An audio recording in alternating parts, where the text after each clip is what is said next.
Good morning, YouTube. Day 2 of the vlog. We got leg day.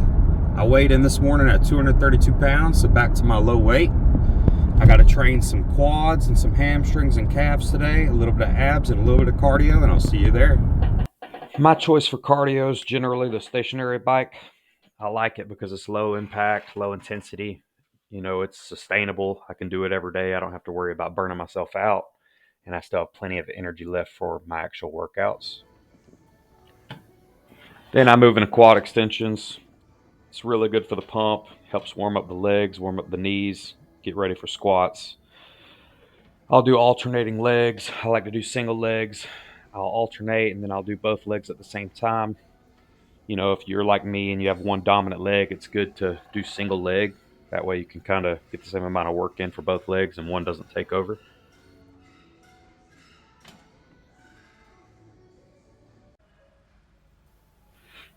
Then we'll move into the goblet squats.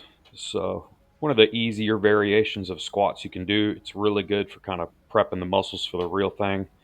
But this also works if you're limited on mobility and your back can't handle heavy loads. This is a great exercise.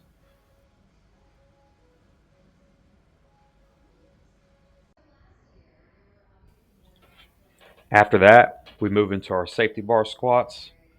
On these, I just like to go as deep as I can on every rep. I really try to keep my form as tight as possible. I don't worry too much about the weight. I do the safety bar squats because I don't have the wrist mobility to do normal squats. And this is just a great way to still get my squats in without having to destroy my wrists.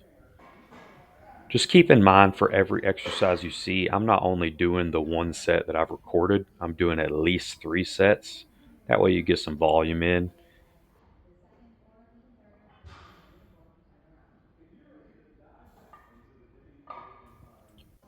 The next exercise is the front squat. Just another great variation of the squat, really quad focused, really focuses on the abdominal region. You got to keep upright, helps keep your form right. Little more difficult than a normal squat, but once you get used to it, it's not a crazy ordeal. There are different ways to grab it. The way I grab it works for me with my wrist mobility or lack of mobility. This next exercise is a static farmer's hold. It's really good for your core stability. It's good for your grip strength. Just a great exercise overall.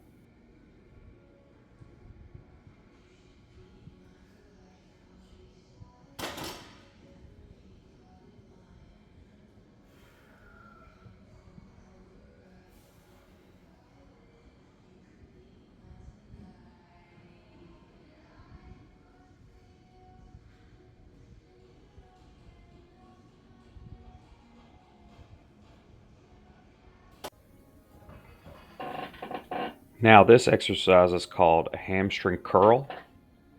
I just recently started doing this myself. I used to just do deadlifts, but I've hurt my back one too many times, so I'm kind of giving deadlifts a break. This is obviously really good for the hamstrings. You don't want to load a lot of weight on this. You want to take it nice and slow. Control the movement on the way up, control the movement on the way down. Don't sling it around. I mean, you could put more weight on it. You could start slinging things around, but you're just asking for injury at that point. This is really a staple exercise that I wish I would have started doing a long time ago. But hey, we live and learn.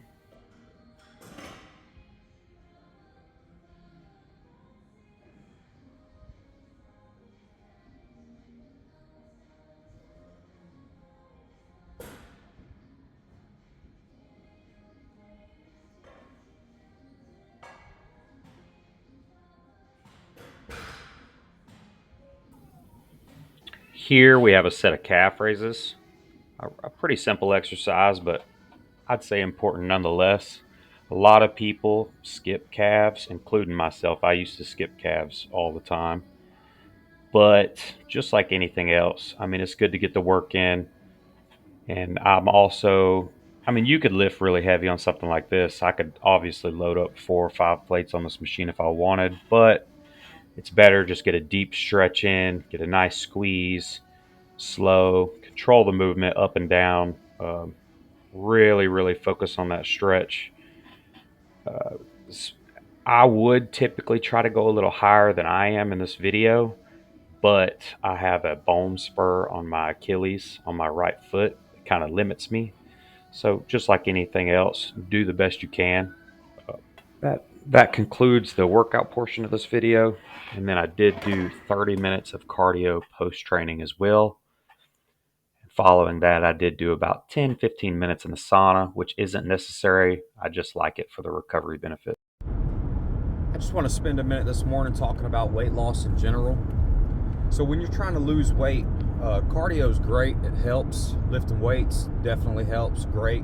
Best, it's the best thing for your overall health you can do. But a calorie deficit is king. What a calorie deficit is, you take your maintenance calories, which you can find a maintenance calorie calculator online, and you have to put yourself at least 500, 300 calories a day below your maintenance level to burn fat. The cardio helps and all, but you can't outwork a bad diet. So what I personally use is the MyFitnessPal app. It helps you keep track of your calories, keep track of your macros. Your macros are your macronutrients. That's protein, carbs, and fats. There's 4 calories per gram of carbs, 4 calories per gram of protein, and 9 calories per gram of fat. So what I think is a good judge is try to have at least 1 gram per pound of body weight a day of protein. And then I kind of let my fat and my carbs fluctuate slightly.